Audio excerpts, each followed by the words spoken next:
3 hours after burying my daughter, her professor called with a shaking voice. "Come to my office now. Don't tell anyone." When I pushed open her door, I heard angry voices inside. Through the crack, I saw someone I never expected. My blood ran cold. Thank you for joining me as I share the darkest chapter of my life. Drop a comment below telling me where you're watching from right now. I need to know who's here with me through this. I sat alone in my Birmingham study, still wearing the black suit from the funeral. Through the rain-streaked window, gray clouds hung over our Edgbaston neighborhood. My youngest daughter, Emma, had been 21, brilliant, gone in days. The doctors said sudden kidney failure, rare, unexplainable. A healthy young woman vanished in 72 hours. My wife, Rebecca, died 4 years ago. Now Emma. Our 3-bedroom house felt like a tomb. "Dad?"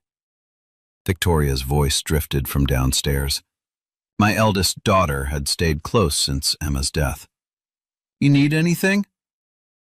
I couldn't answer. The mourners left an hour ago with their hollow words. She's at peace now. Time heals everything. Meaningless phrases. Then my mobile rang. Professor Angela Foster, Emma's literature professor at Birmingham University. She'd wept at the funeral, unable to speak as she laid a white lily on the casket. "Professor Foster?" "Mr. Patterson?" Her voice trembled badly. "I found something in Emma's belongings. You must see this immediately." My hands gripped the phone tighter. "What kind of something?" "I can't explain over the phone." She was breathing hard, panicked. "Please come to my office at the university, the Humanities Building, 4th floor, right now." I glanced toward the stairs where Victoria was tidying up. "Can't this wait until—" "No!" The word exploded. "Mr. Patterson, please don't tell anyone you're coming. Not even—" She stopped. "Not even your other daughter. This is dangerous." The line went dead. I stared at the phone, my heart pounding. Dangerous?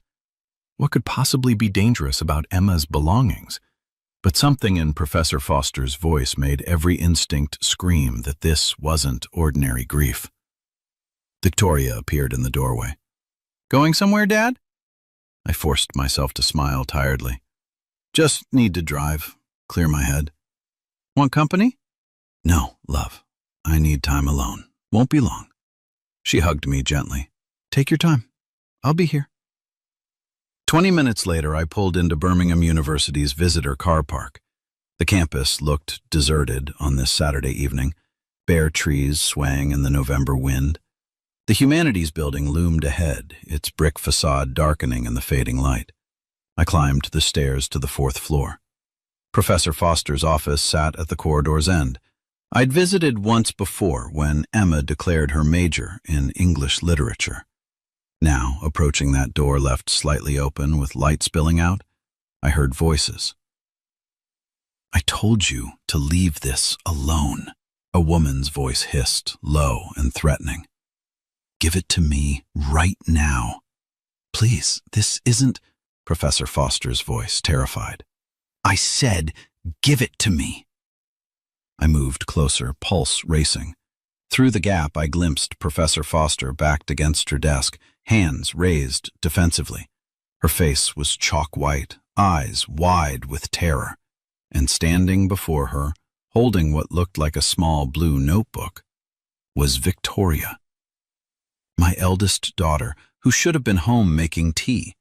Instead, she was here, threatening Emma's professor. I didn't think. I pushed the door wide. The hinges creaked loudly. Victoria spun around, her expression shifting from fury to forced surprise in seconds. "Dad!" Victoria's voice turned gentle instantly. "What are you doing here?" For a moment, I couldn't speak. My daughter stood there, Emma's blue notebook gripped tightly in her hand, her face arranged into perfect concern.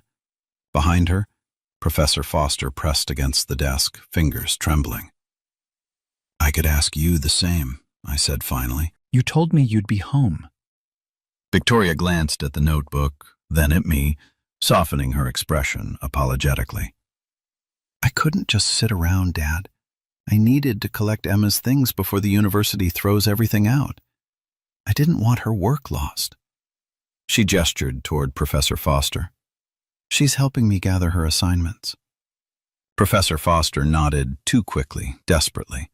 Her eyes found mine, silently screaming for help.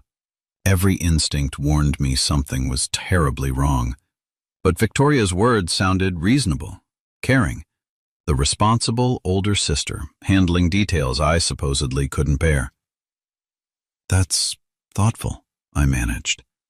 Victoria stepped toward me, placing a steady hand on my shoulder. "Let's go home, Dad. You shouldn't be driving around tonight. I'll follow you back." She turned to the professor with a warm smile. "Thank you for everything. I'll return Monday for the rest." Professor Foster nodded again, her face deathly pale. As Victoria guided me toward the door, the professor's hand moved quickly. Something small and white slipped into my coat pocket. When I turned back, our eyes met one last time. Her lips shaped a single, silent word. "Run." Outside, Victoria walked me to my car. Her sleek silver Ford sat 4 spaces away. "See you at home," she said, pulling me into a hug. "Drive safely, Dad." She drove off first. Only when her taillights vanished did I reach into my pocket. A torn piece of paper, handwriting shaky. Notebook. Her room. Under pillow. Run. My fingers trembled as I climbed into my car. The drive back to Edgbaston felt endless, my thoughts spinning wildly. Why would Professor Foster fear Victoria? What was in that notebook Victoria held so tightly? I turned onto Harborne Road. Victoria's car already sat parked in its usual spot. Through our front window, I saw her moving around the living room. I waited in the driveway for 7 long minutes. Finally, she disappeared upstairs into her bedroom. I slipped inside the house as quietly as possible. Emma's room looked frozen, untouched since her death.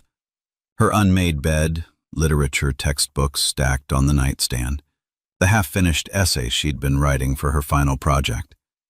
The faint scent of her jasmine perfume still clung to the air, squeezing my chest tight.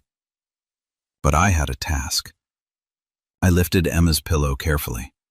There, pressed against the mattress, lay her blue notebook, her constant companion. I opened to the first page. Week 1. Victoria gave me special supplements, said they'd help with exam stress. She's been so supportive lately. It feels nice. I turned the page, hands shaking. Week 3. Feeling sick constantly, exhausted all the time. Maybe I'm working too hard. Victoria says the supplements help, so I keep taking them. A cold weight settled in my stomach. Week 5. Something's wrong with me. I looked up my symptoms. Nothing matches. But every time I take those supplements, I feel worse. Am I imagining this? Week 7. Found the bottle when Victoria wasn't home. No label, no brand, just strange codes stamped on the plastic. I took a photo. Why would she give me something like this? A photograph was taped to the page, a small brown bottle, blank except for chemical codes. I turned to the final entry, dated 2 days before Emma died. I'm terrified. If I tell Dad, it'll destroy everything. Maybe there's an explanation. Victoria's my sister. She wouldn't hurt me, would she? The sentence ended there, unfinished. I sat on Emma's bed, the notebook heavy in my hands. The truth crashed over me like ice water. Victoria had poisoned her younger sister. Slowly, methodically, while I praised their closeness. Footsteps echoed in the hallway outside. Dad? Victoria's voice called. She was coming toward Emma's room. I tucked the notebook inside my jacket and moved quickly toward the window. Emma's room had a small window overlooking our back garden, and beside it, the old iron fire escape we'd installed years ago for safety. Emma used to sneak down it when she was late for class. Now it might save my life. I unlocked the window as quietly as possible, trying not to make noise. The November air hit me, cold and damp. I swung my leg over the sill just as the bedroom door banged open behind me. "Dad!" I didn't look back. My hands gripped the wet iron railing, my shoes slipping slightly. One foot found the first rung, then another. My heart hammered as I climbed down, the notebook pressing hard against my ribs. Above me, Victoria moved through the room. "Dad, are you in here?" I descended as fast as I dared. 15 feet, 10, 5. When my shoes touched wet grass, I ran. The side gate stood unlocked. I pushed through and emerged onto Harborne Road. My car sat in the driveway, but I couldn't risk going back. Victoria would spot me immediately. My hands shook as I pulled out my mobile and dialed a number I'd called hundreds of times. Philip Hughes, my assistant at the Charity Foundation, my closest friend for 12 years. He answered instantly. "Andrew, is everything all right?" "Philip," I gasped. "I need help. I'm near the house, corner of Harborne and Somerset. Can you pick me up?" Philip didn't hesitate. "I'm 15 minutes away. Stay there." I hid behind a neighbor's hedge and watched my house. Lights flickered on in Emma's room, then the hallway. Victoria was searching. Finally, headlights approached. Philip's blue Vauxhall pulled over and I ran to it. "Drive," I said urgently. Philip pulled away smoothly, his calm presence steadying me.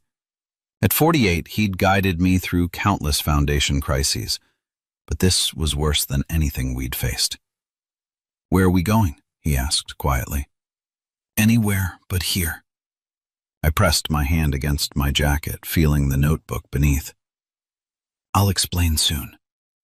He nodded and drove toward central Birmingham.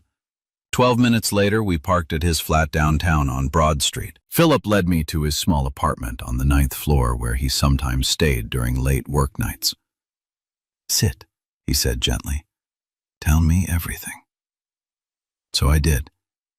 Professor Foster's call, finding Victoria in her office, the warning, the notebook, the entries, the photo of the unlabeled bottle. When I handed him the notebook, Philip's hands trembled as he read. His face went pale, then flushed, then pale again. "My God," he whispered. "Victoria did this. She killed Emma." "I think so," I said, voice breaking. "I know it sounds insane, but it doesn't sound insane." He closed the notebook carefully. "I believe you completely. What now?" Before I could answer, the television on the wall flickered to life with the evening news. "Breaking news from Birmingham University," the anchor said seriously. "Professor Angela Foster was found dead this evening, apparently from a fall from the 4th floor of the Humanities Building. Preliminary reports suggest a possible suicide." The screen showed police tape, flashing lights, investigators. The notebook slipped from my hands. "No, no, no." "Andrew," Philip gripped my shoulders firmly. "This wasn't your fault." "She called me," my voice cracked. "She tried to help, and they killed her." "She died," Philip said steadily, "because she did the right thing, and we won't let it be for nothing." I lifted the notebook, grief hardening into something cold and determined. "We can't go to the police. Not yet. They'll say Emma was paranoid, that I'm imagining things." "Then what do we do?" Philip asked. "We get more evidence," I said firmly, "and we make sure everyone knows what my daughter did." 3 days later, Philip laid out a plan. We sat in his flat, blinds drawn, cold tea on the table between us. My eyes felt dry but heavy. I hadn't slept more than an hour at a time since reading Emma's notebook. Philip tapped a notepad covered in his neat handwriting. "You're the founder. You have access to every office in that building, including Victoria's." I looked at him carefully. "She'll know I was there. Not if we're smart." Philip turned his laptop toward me. On the screen was a floor plan of our foundation offices on New Street, 3rd floor highlighted. Security cameras cover the hallways, but I bought a signal loop device online. It'll freeze the feed for 4 minutes, just enough time. 4 minutes, I repeated slowly. You go in, I monitor everything from the car. You find what we need and leave. I stared at the floor plan. Victoria's office, room 312. The same office where I taught her how to review donor files. What if her computer's locked? Philip showed me an app on his phone. Remote access software. If you can turn the computer on, I can bypass most security remotely. I nodded slowly. It was risky, but we had no choice. The notebook alone wasn't enough without corroboration. We needed something concrete that tied Victoria to Helen Wright, our finance director. Something proving intent. "Tonight," Philip said quietly. 1 in the morning. Minimal security. No one on the executive floor. The drive to New Street was silent. Philip parked 3 blocks away, engine idling. I wore gloves, a dark jacket. My hands shook as I pulled the building key from my wallet. 4 minutes, Philip reminded me, eyes on his tablet. Starting now. I walked through the side entrance, took the service lift to 3. The hallway stood empty, sterile, under harsh lights. I moved quickly to room 312, slid my master key into the lock, and stepped inside. Victoria's office smelled like lavender and coffee. I sat at her desk, powered on her computer. The screen blinked to life, requesting a password. My chest tightened. I tried the obvious ones, her birthday, Rebecca's name. Nothing worked. Then, almost instinctively, I typed April to 10 to 3. Emma's birthday, April 10th, 2003. The screen unlocked immediately. A bitter, sick irony. "I'm in," I whispered into the phone. "Good.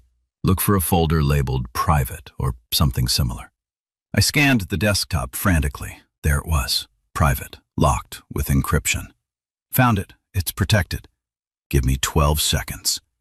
I held the phone up to the monitor. Philip's app flashed. The folder blinked, then opened. Inside were emails, dozens of them. I clicked the most recent thread. My blood turned to ice. From Victoria Patterson to Helen Wright. Subject, blank. The problem needs handling quickly. From Helen Wright to Victoria Patterson. I can source it. Untraceable. Gradual acting. £10,000. From Victoria Patterson. Do it. Once she's gone, the foundation's mine. We split the offshore funds like we agreed. From Helen Wright. Your debts disappear. I retire comfortably. Done. I couldn't breathe properly. I took photos of every email with trembling hands. "Andrew," Philip's voice cracked urgently. 50 seconds left. I closed the folder, shut down the computer, wiped the keyboard with my sleeve. I walked out, locked the door carefully, and took the stairs down, heart pounding wildly. Philip waited in the car, engine still running quietly. I climbed in and he pulled away slowly, headlights off until we reached the main road. I showed him the photos. He read them silently, jaw tight with anger. "We have proof," I said hoarsely. "But we need more. We need her voice." Philip looked at me, eyes hard with understanding. "Then we go back tomorrow." The next afternoon, I returned openly to the office. I took a taxi from Philip's flat. My car still sat parked outside our house on Harborne Road, untouched since I'd fled days ago. I couldn't go back yet, not while Victoria lived there. I walked into our foundation building like I had countless times before, nodded at security, took the executive lift to 3. A few staff members greeted me sympathetically. Quiet condolences. I returned them with tight nods. Thank you. Just catching up on work. No one questioned it. I was Andrew Patterson, founder. This was my building. Victoria's office stood empty. Her secretary told me she was meeting donors across town, wouldn't return until evening. Perfect. I stepped inside, closed the door softly. From my jacket pocket, I pulled the tiny recording device Philip ordered online. Wireless, voice-activated, 50-foot range. I crouched beneath Victoria's desk and pressed it into the shadowed corner where wood met metal. Invisible unless you knew it was there. Then I stood, smoothed my coat, and walked out calmly. By 4 o'clock that evening, I was back at Philip's flat. He handed me his phone, the listening app already open. It's live, he said quietly. I sat on the sofa, phone in hand, and waited. At 4:18, Victoria's voice crackled through the speaker. Helen, it's me. I froze completely. What's wrong? Helen Wright's voice sounded clipped, cautious. Dad's starting to ask questions. He went to the university the other day. Stay calm. The professor's suicide closed that door. There's no evidence left. We need to move the offshore funds faster. 2 weeks, Helen said firmly. You'll be announced as director at the gala. After that, we transfer everything and disappear quietly. Silence. Then Victoria's voice again, lower, bitter. I should have done this years ago. She was always Dad's favorite. Emma this, Emma that. Well, not anymore. I stopped breathing. Philip reached over and paused the recording carefully. Andrew, play it again, I whispered. She did. She was always Dad's favorite. Well, not anymore. I heard it clearly in her voice. Not regret, not guilt. Satisfaction. Philip turned off the app. The room fell silent except for distant traffic. We have enough, Philip said quietly. The notebook, the emails, this recording. We can go to the police now. I looked at him steadily. My hands were calm now, my voice too. No, Philip. I want the world to see it. I want her to fall publicly, not in some private interrogation room, not in some quiet plea deal behind closed doors. I stood firmly. I want her destroyed where everyone can witness it. Philip studied me for a long moment, then nodded slowly. The Foundation Gala, next Saturday, Hilton Birmingham Metropole. 400 guests, donors, board members, press. Exactly, I said. I paced the small flat. We'll prepare a presentation, video, audio, evidence. I'll contact our technical team. Tell them I'm giving a tribute to Emma. They won't question it. And Detective Morris? Philip asked carefully. You reach out quietly. Tell him to be there. Tell him we have something he needs to see urgently. Philip picked up his phone, already typing. 8 days to prepare. 8 days, I repeated. I walked to the window, looked out over Birmingham's skyline. Somewhere out there, Victoria sat in her office, confident, untouchable, planning her promotion. She had no idea. In 8 days, she'd stand on that stage accepting her new role. And I'd make sure the entire world saw exactly who my daughter really was. Not the victim. The killer. The ballroom at Hilton Birmingham Metropole glittered with the city's elite. Crystal chandeliers cast shifting shadows across polished marble as 300 guests mingled beneath vaulted ceilings. The air hummed with expensive perfume, champagne, and the low murmur of wealthy people making connections. This was our foundation's annual gala, where Birmingham's most influential gathered to celebrate philanthropy. Tonight's purpose was significant, officially announcing Victoria Patterson as the new executive director of Patterson Family Foundation, one of the Midland's premier charitable organizations. Backstage, Victoria adjusted her elegant navy dress. The mirror reflected a woman at her peak, polished, confident, ready to inherit her father's legacy. When the host called her name, she stepped onto the stage to warm applause. "Good evening," Victoria began, gripping the podium confidently.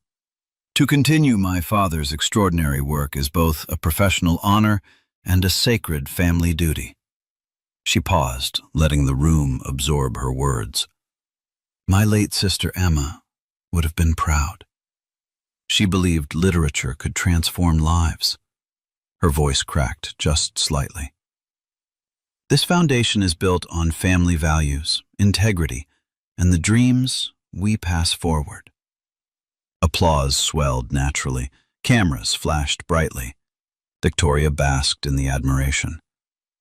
Then the stage lights shut off completely. 4 seconds of total darkness. Confused murmurs rippled through the crowd. When the lights returned, a figure stood beside Victoria. Andrew Patterson. Gasps swept the ballroom instantly. I wore a simple black suit, my face drawn but resolute, eyes blazing with grief and fury. I looked like a father risen from mourning. "Mr. Patterson," a guest called out, "we didn't expect you tonight." "You're supposed to be grieving," someone whispered loudly. Victoria's face turned white as paper. "Dad, what are you doing here?" I approached the microphone, my voice cutting through the murmur cleanly. "I'm here to tell the truth about my daughter's death." Silence crashed over the room like a wave. From the control booth, Philip pressed a button firmly. The massive rear screen flickered on brightly. Pages from a blue notebook appeared, Emma's handwriting growing increasingly frantic. Entries described fear, confusion, mysterious supplements. Photos of unmarked bottles with chemical codes filled the screen completely. Then came the emails. White text on black background. Source the substance. Untraceable. £10,000. Once she's gone, foundation's mine. Split offshore funds.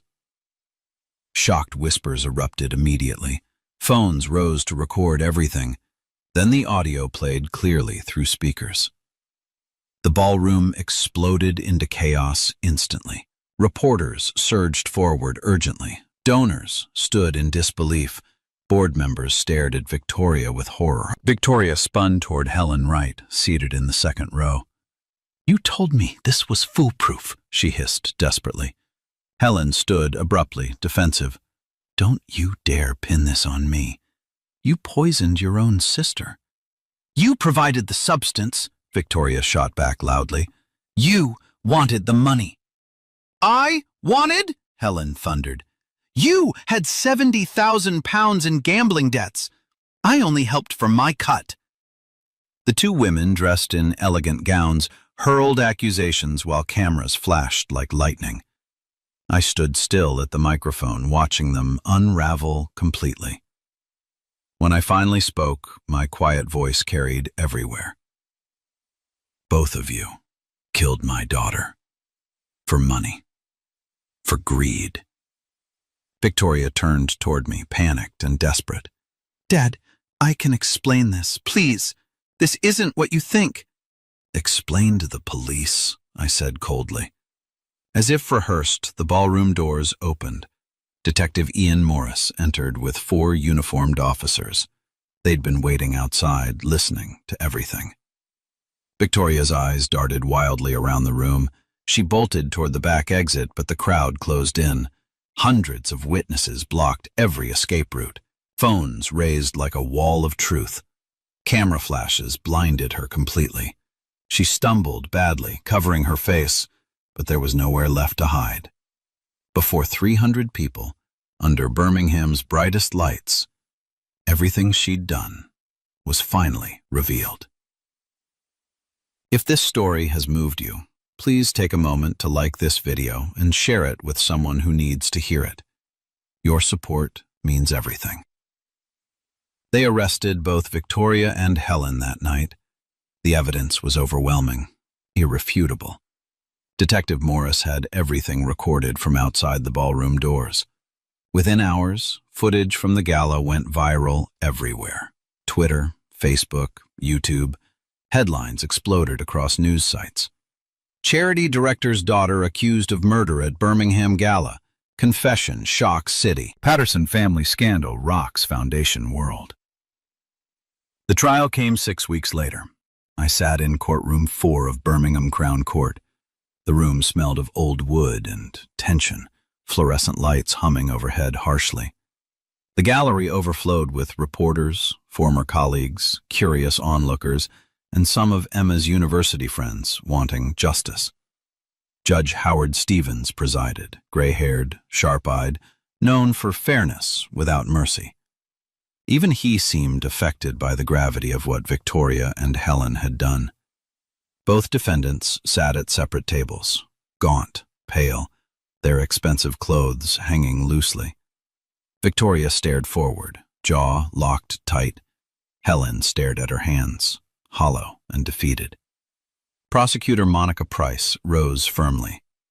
Your Honor, the evidence is overwhelming. The victim's notebook documents her symptoms and suspicions clearly. Emails show payment discussions for acquiring poison and splitting embezzled funds. Recorded conversations reveal their conspiracy explicitly. Most damning, we have their public confessions witnessed by Detective Morris and 300 guests. Defense attorneys argued entrapment, that grief drove me to manufacture evidence, that doubt remained. Judge Stevens responded crisply. The confession was voluntary, obtained with police present. The evidence stands completely. Witnesses followed. Emma's flatmate testified with a trembling voice. Emma told me Victoria was being unusually nice, bringing her supplements, checking constantly. She felt something was off. She never imagined this. Then our accountant testified about suspicious transfers.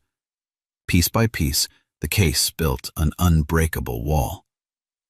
The jury deliberated for 4 hours. When they returned, the forewoman announced, on all charges of murder, conspiracy, and fraud, we find the defendants guilty. Gasps filled the courtroom loudly. Reporters scribbled frantically. Someone behind me cried softly. Judge Stevens addressed the defendants sternly. The callousness with which you ended a young life is beyond comprehension. You poisoned a trusting young woman slowly, methodically, pretending concern while watching her die for money. He pronounced sentence. Victoria Patterson, life imprisonment without parole. Helen Wright, life imprisonment without parole. Victoria didn't move, but her hands shook violently. Helen collapsed into quiet sobs. Victoria looked at me across the courtroom. Regret or desperate hope flickered in her eyes. I looked away. Officers led both women through the side door, their footsteps echoing. 8 months later, I stood at a new office. The sign read, Emma Patterson Memorial Scholarship Fund. Through the window hung Emma's photo, smiling beside her books, full of promise. Philip stood beside me holding folders. First recipient interview today. We created the fund using my personal wealth, full scholarships for talented literature students with financial need. A young woman entered, nervous, determined, clutching her portfolio. She worked 2 jobs, studied at Birmingham City University, had essays that moved me deeply. Thank you for this opportunity, she whispered. I won't waste it. I smiled, genuinely. Make Emma proud. Later, I visited Edgbaston Cemetery. 2 graves rested beneath an oak tree, Rebecca's and Emma's. I placed roses for Rebecca, lilies for Emma. Kneeling, I whispered, She's helping others now. For the first time, I felt the beginning of peace. Justice was served. Something good was growing from darkness. Subscribe to hear more powerful true stories that teach us how to live better. Thank you for being here with me.